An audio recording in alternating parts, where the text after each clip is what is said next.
Book 2, the Book of the Traveller of the Worlds, Canto 9, the Paradise of the Life Gods. So last time we completed Book 2, Canto 8, the world of falsehood, the mother of evil, and the sons of darkness. This time we start with Canto 9. I'll just read the last paragraph on page 232 as to continue it. Then life beat pure in the corporeal frame. The infernal gleam died and could slay no more. Hell split across its huge, abrupt facade, as if a magic building were undone. Night opened and vanished like a gulf of dream into being's gap, scooped out as empty space, in which she had filled the place of absent God. There poured a wide, intimate, and blissful dawn. Healed were all things that time's torn heart had made, and sorrow could live no more in nature's breast. Division ceased to be, for God was there. The soul lit the conscious body with its ray. Matter and spirit mingled and were one. End of Canto 8. So, Canto 9, the Paradise of the Life Gods. Life Gods is a reference to the Paradise of the Life Gods. So from this, there is, when Ashwapati reaches the absolute darkest inconscient hell, infernal-like place where everything is dark and the assaults of hell, deaths, black eagles, and so on and so forth, this whole dark, previous canto, he sees that actually in the inconscient, hidden, is the secret of all bliss, and the secret of the superconscient is hidden there, which then he understood that needs to come forth. And he went right down into hell to find out its hidden roots. Now, the next canto, Canto 9, around him shone a great felicitous day. So now he comes into a plane of consciousness, which around him shone a great felicitous day. Don't forget, he's in the subtle physical worlds traveling. A luster of some rapturous infinite, it held in the splendor of its golden laugh, regions of the heart's happiness, set free, intoxicated with the wine of God, immersed in light, perpetually divine. A favorite and intimate of the gods, obeying the divine command to joy, it was the sovereign of its own delight and master of the kingdoms of its force, assured of the bliss for which all forms were made, unmoved by fear and grief and the shocks of fate, and unalarmed by the breath of fleeting time, and unbesieged by adverse circumstance, it breathed in a sweet, secure, unguarded ease, free from our body's frailty, inviting death, far from our danger zone of stumbling will. So this was the paradise he enters of the life gods, where there's a beautiful description of this plane. There was a rapturous light, and there was a splendor, a golden laugh, regions of happiness, intoxicated with the wine of God, immersed in light, sovereign of its own delight, unmoved by fear and grief and shocks of fate, and unalarmed by the breath of fleeting time, unbesieged by adverse circumstance, free from our body's frailty inviting death, far from our danger zone of stumbling will.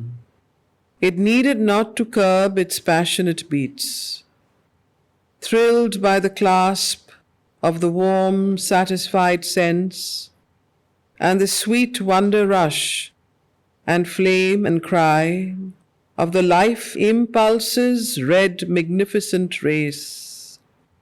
It lived in a jeweled rhythm of the laughter of God and lay on the breast of universal love. Immune the unfettered spirit of delight, pastured his gleaming sun herds and moon flocks along the lyric speed of griefless streams, in fragrance of the unearthly asphodel. What is the meaning of that word? Anyone knows? So, in fragrance of the unearthly asphodel. So, here again, wonderful description of this plane of the life impulses, the life gods. He sees all these life impulses rushing, red, magnificent race, in jewel rhythms of the laughter of God, and lay on the breast of universal love. That is the underlying medium and the substance of this plane. Immune the unfettered spirit of delight, pastured his gleaming sun herds and moon flocks along the lyric speed of griefless streams, in fragrance of the unearthly asphodel. A silence of felicity wrapped the heavens. A careless radiance smiled upon the heights. A murmur of inarticulate ravishment trembled in the winds and touched the enchanted soil. Incessant in the arms of ecstasy, repeating its sweet, involuntary note, a sob of rapture flowed along the hours, advancing under an arch of glory and peace. Traveler on plateau and on musing ridge, as one who sees in the world magician's glass a miracled imagery of soulscapes flee, he traversed scenes of an immortal joy and gazed into abysms of beauty and bliss. So he is a reference to Ashwapati, advancing under an arch of glory and peace, as one who sees in the world magician's glass a miracled imagery of soulscapes flee. He traversed scenes of an immortal joy and gazed into abysms of beauty and bliss. So these abysms were of beauty and bliss. This is obviously a very, very typal plane in the subtle world, which is called the paradise of the life gods. But it is probably the original prototype from which all the beauty, delight, bliss of life that flows on earth and which we experience, its highest prototype comes from this plane. And this is a description of that. As you know that everything that we experience on earth and see on earth and is on earth comes from a typal plane of its highest density or its lowest, darkest evil. So from this sons of darkness and mother of falsehood and whatever it was, that was the density of the darkest evil plane. And here we come into the density of the highest blissful delight, which here on earth is mingled with, obviously, all the other planes and is not pure. But there, in this plane that Ashwapati treads into and flows into, is in its typal best. So, now, with that, we can continue to read. You have to just flow with the words and imagine the sceneries.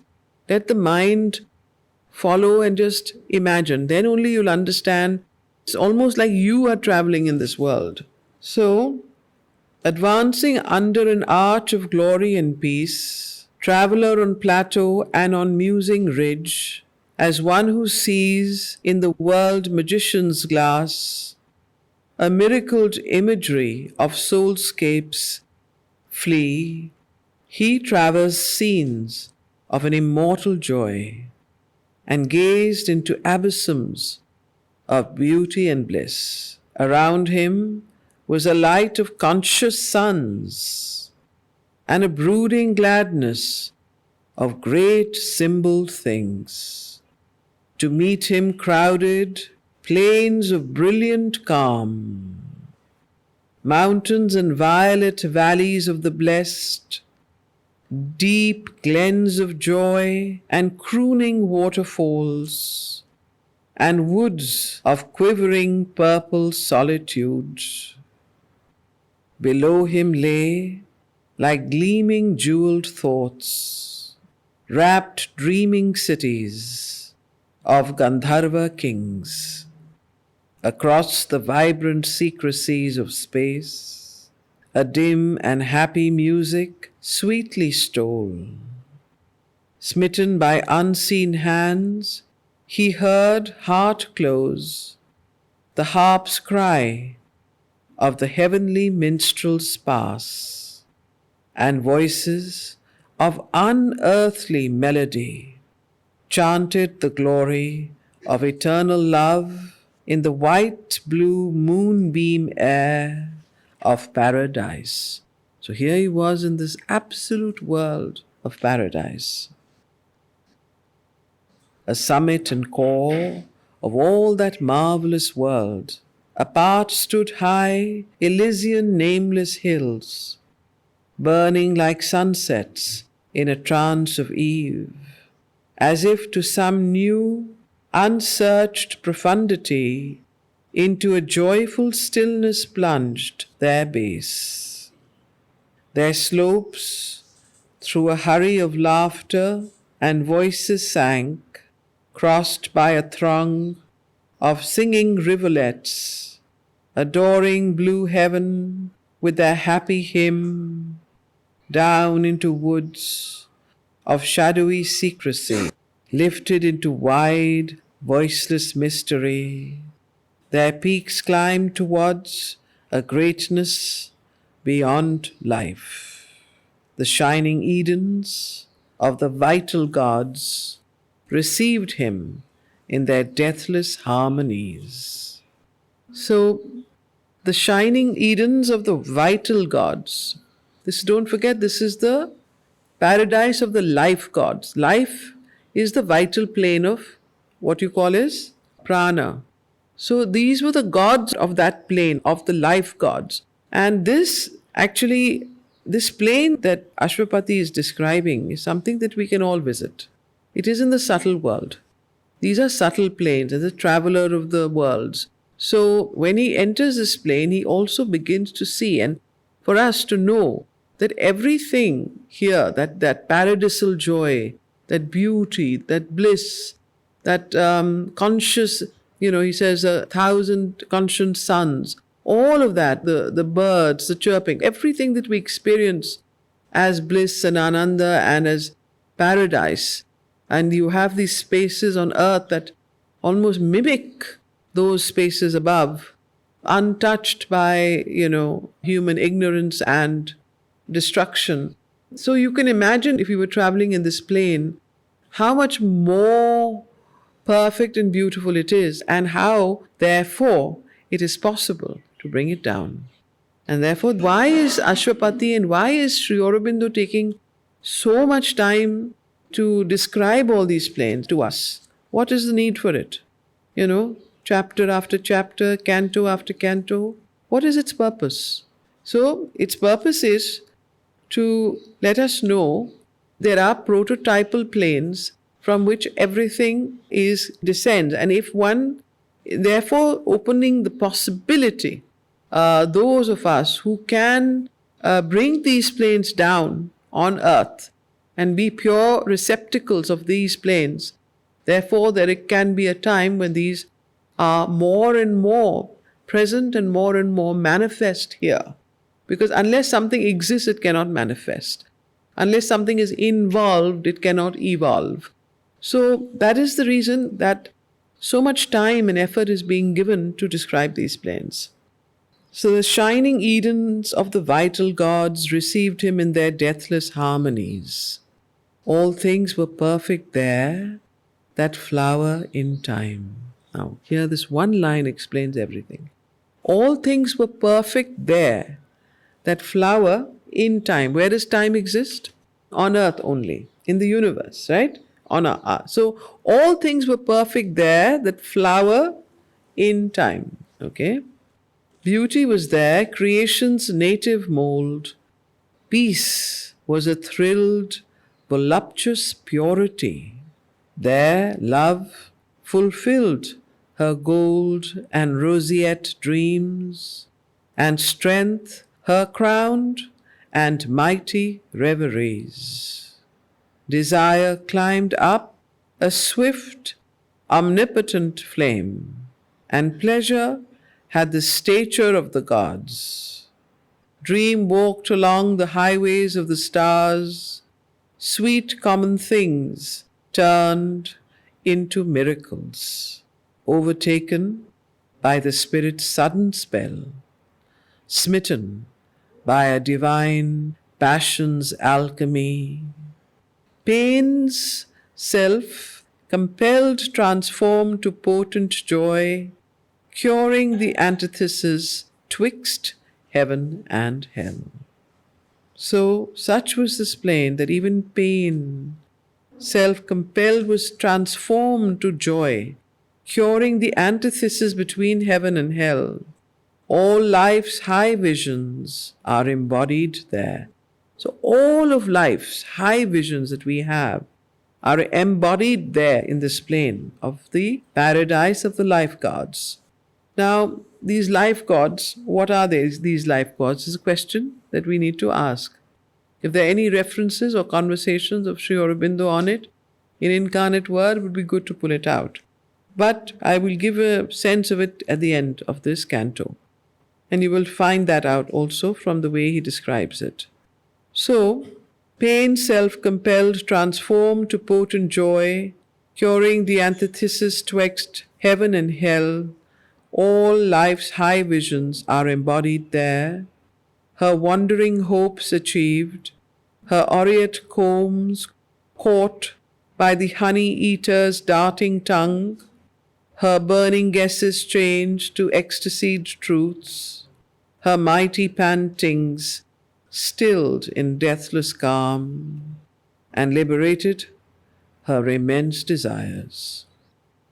In that paradise of perfect heart and sense, no lower note could break the endless charm of her sweetness ardent and immaculate. Her steps are sure of their intuitive fall. Whose steps?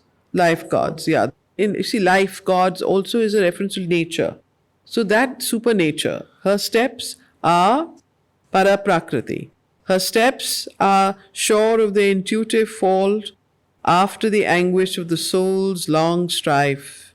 At length were found calm and celestial rest, and lapped in a magic flood of sorrowless hours, healed were his warrior nature's wounded limbs. So, in the encircling arms of energies that brooked no stain and feared not their own bliss. So, his warrior nature's wounded limbs is a reference to Ashwapati. Because don't forget from where he has come. Which plane was he in earlier? So after that terrible battle, he comes into this healing atmosphere. So at length were found calm and celestial rest, and lapped in a magic flood of sorrowless hours, healed were his warrior nature's wounded limbs, in the encircling arms of energies that brooked no stain and feared not their own bliss. In scenes forbidden to our palate sense, we in our seven senses, human senses, or cannot actually access these planes. So we can't go there because our senses cannot take it. If we were to go there, we would possibly perish. The senses are too weak, the human senses. That's why it says, in scenes forbidden to our pallid sense. And the word pallid is used before sense. What is the meaning of the word pallid? Pallid. Pallid, yeah. Pallid. No. Something that is, Sense palace. yes. In scenes forbidden to our pallid sense, amid miraculous sense and wonder hues, he met the forms that divinize the sight. Now, what are the forms? Now, just see what he's saying here. Very, very important. And great knowledge and wisdom pouring out of these lines.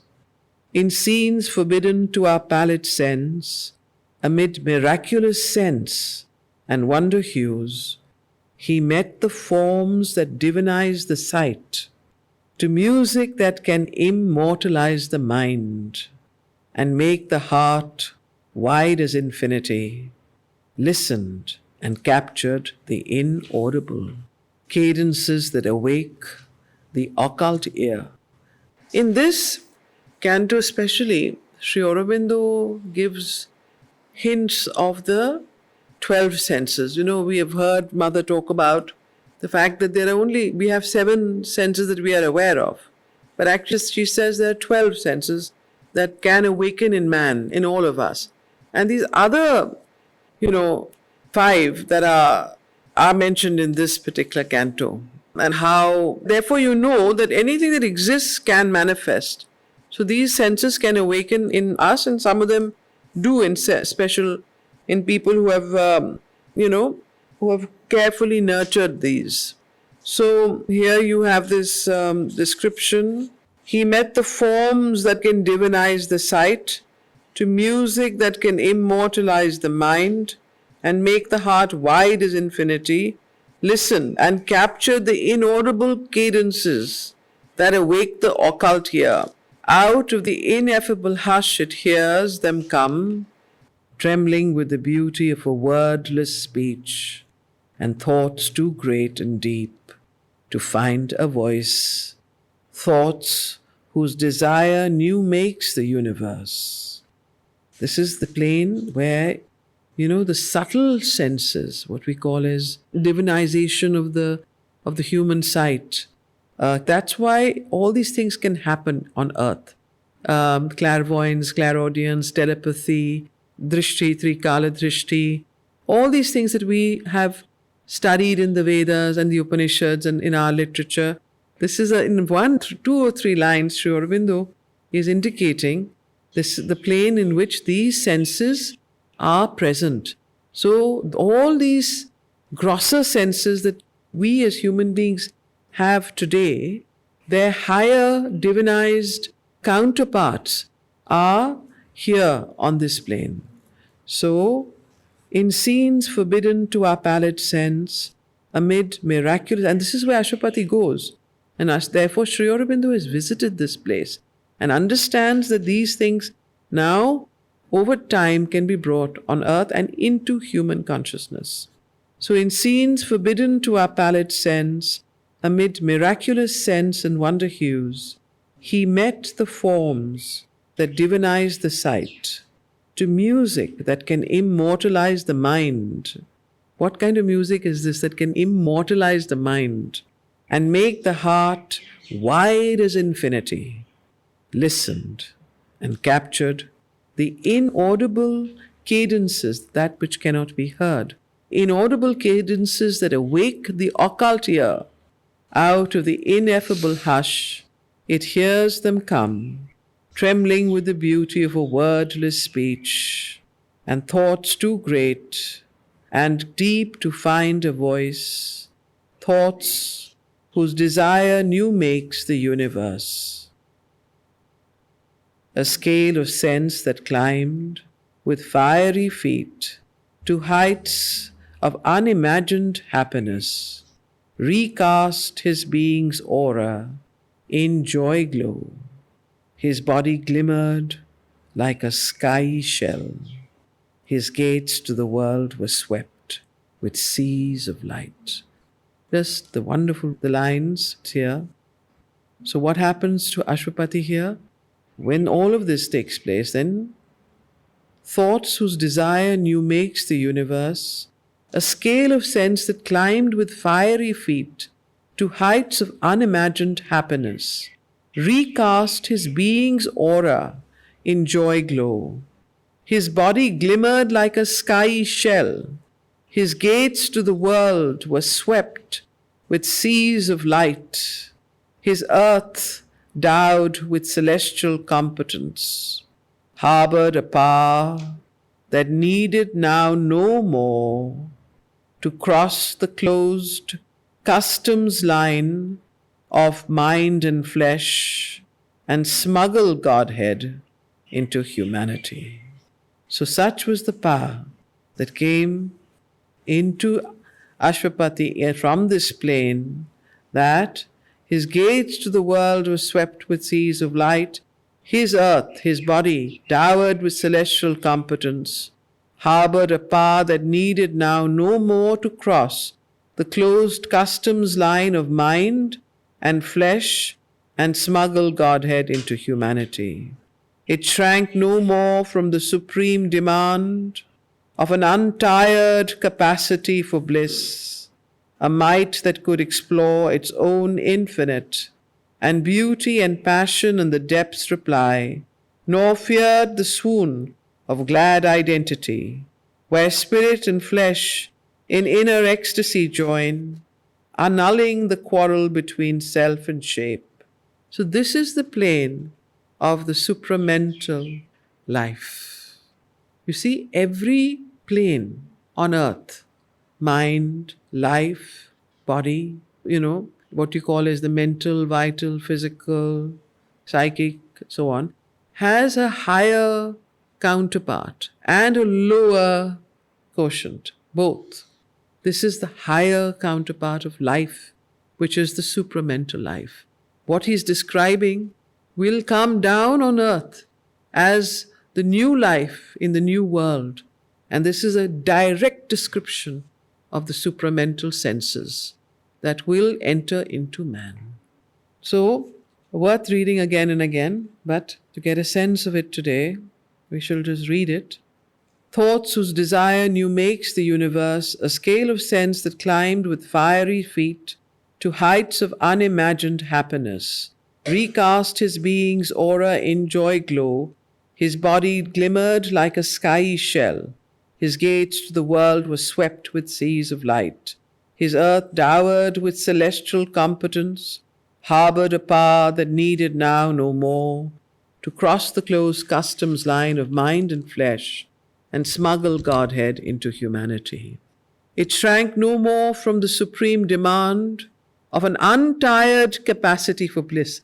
This is one of the signs when Mother was asked, what are the signs of the supramental force and the first supramental beings on earth? And she said, an untired capacity for bliss. And here these exact same lines are written by Sri Aurobindo as being what Ashwapati is experiencing. It shrank no more from the supreme demand of an untired capacity for bliss. Do we have an untired capacity for bliss here? Do you know what would happen to us? We would become like what? Burn. We would not be able to sustain it. We would absolutely become like moths burning in the light. So this is how difficult it is to have this untired capacity for bliss.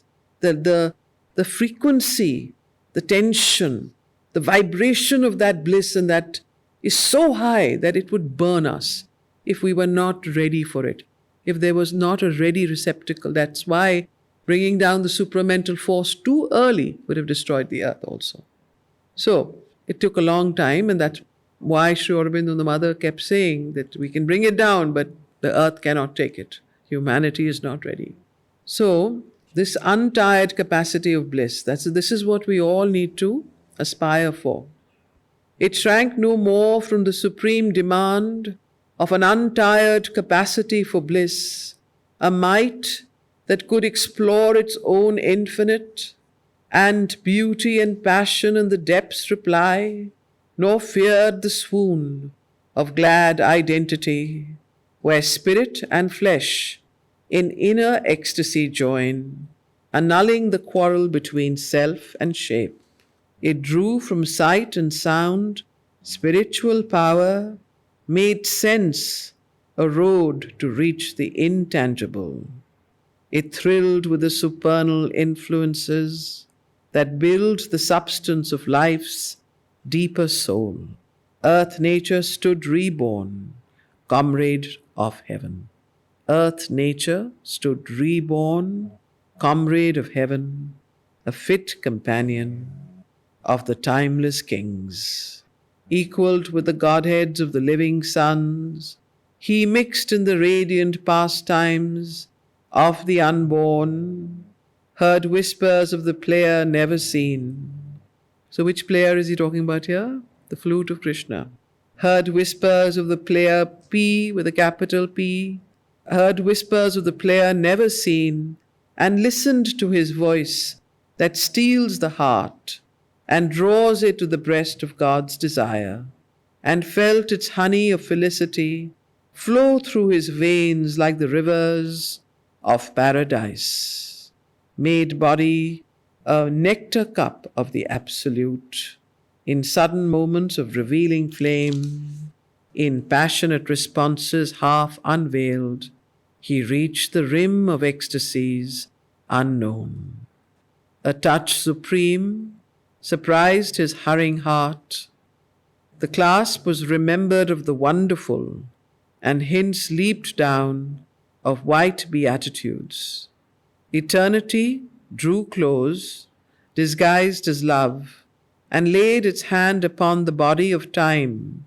A little gift comes from the immensitudes, but measureless to life, its gain of joy. All the untold beyond is mirrored there. A giant drop of the bliss unknowable overwhelmed his limbs and drowned his soul, became a fiery ocean of felicity. So wonderful, wonderful lines. He foundered, drowned in sweet and burning vase, the dire delight that could shatter mortal flesh. So such was the bliss and the dire delight that Ashwapati experienced in this plane, that mortal flesh, if this kind of ecstasy and bliss we were to experience, it would shatter mortal flesh.